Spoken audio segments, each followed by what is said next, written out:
The Chernobyl nuclear power plant is still considered the worst nuclear disaster ever. It covered much of western Russia and Europe under a toxic cloud, and 30 years later, radiation appears in unusual places like the migratory reindeer of Norway. The reindeer live in southern and central Norway, where they graze on food affected by radioactivity. The radioactive reindeer subsequently affect the Sami people who live constantly with the after effects of the Chernobyl disaster. The Chernobyl incident was a large explosion at a nuclear power plant in Pripyat, Ukraine. It was the worst ever nuclear power plant explosion in terms of cost and casualties. It is one of only 2 classified level 7 events on the scale of nuclear events, 10 being the worst.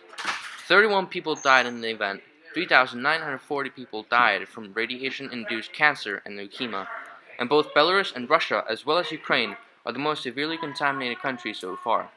According to official post-Soviet data, about 60% of the fallout landed in Belarus. This explosion has also affected other countries, such as Norway. The reindeers of Norway are affected by the Chernobyl explosion. The reindeer live in the southern and central Norway. Many of the animals in Norway and Sweden get affected easily by the radioactivity. The troubling for the Sami, an indigenous tribe that relies upon them for sustenance. How are the Sami people still affected? Even though the Chernobyl nuclear power plant explosion occurred 30 years ago in Ukraine, it is still affecting the Sami people in the north.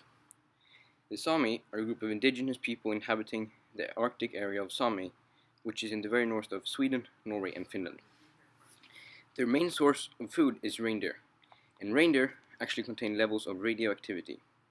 After the nuclear power plant explosion, it's because reindeers graze on both fungus and lichen, 2 things that were majorly affected after the explosion. This decreases the amount of food resources that the Sami people have, so they have to find other animals to eat.